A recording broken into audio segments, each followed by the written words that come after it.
Bonjour Mila, bonjour Hervé, bienvenue à la boutique éphémère des artisanes.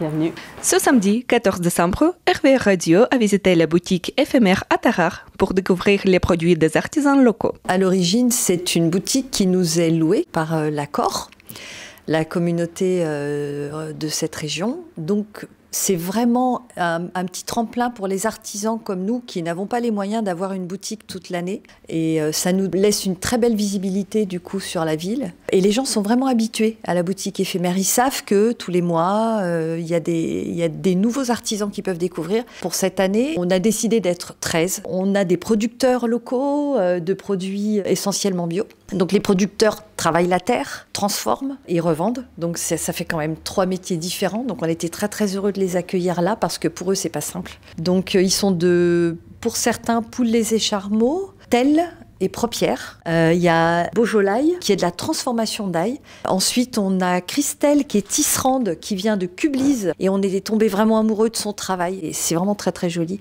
Ce sont des vieux métiers qu'il ne faut pas oublier. Ensuite, on a Gwenaëlle qui travaille les bois précieux. Elle récupère, on va dire, des chutes, mais pas que. Et elle en fait de magnifiques bijoux.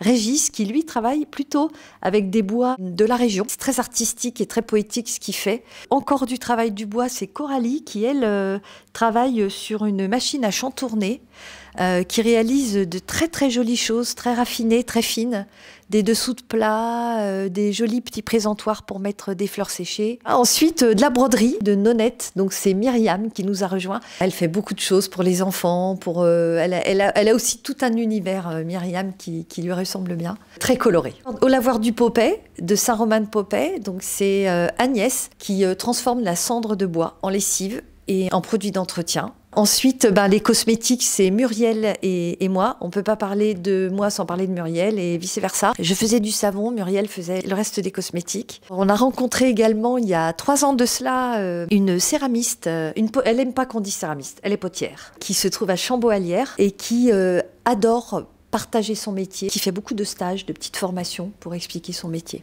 Notre dernière artisane, c'est Sandra. Elle utilise des plumes de toutes sortes d'oiseaux. Elle en fait de magnifiques choses. Là, on a par exemple des petits sapins en plumes, des boucles d'oreilles, des nœuds papillons, voilà. On a également rencontré ce jour-là l'auteur et écrivain public Pauline Lièvre, qui a organisé la session de dédicace. Je suis très heureuse d'être là.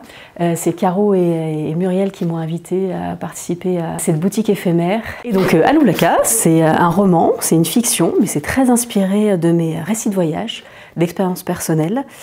Je vous emmène dans la partie tibétaine de la Chine. C'est un endroit que je connais bien puisque la Chine, j'ai vécu plusieurs années. Donc c'est à la fois une saga familiale qui vous emmène à la rencontre de ces minorités tibétaines, à la découverte de leur civilisation, de leurs us et coutumes, de l'histoire, de la géographie. Et en même temps, c'est une invitation à un voyage intérieur, donc le double voyage, 2 pour le prix d'un. Et normalement, c'est un livre qui fait du bien, qui dépayse. Aloulaka, et je le dédicace aujourd'hui à la boutique. La boutique éphémère, rue de la République à Tarare, sera ouverte jusqu'au 4 janvier de 10h à 19h non-stop pour les cadeaux de fin d'année.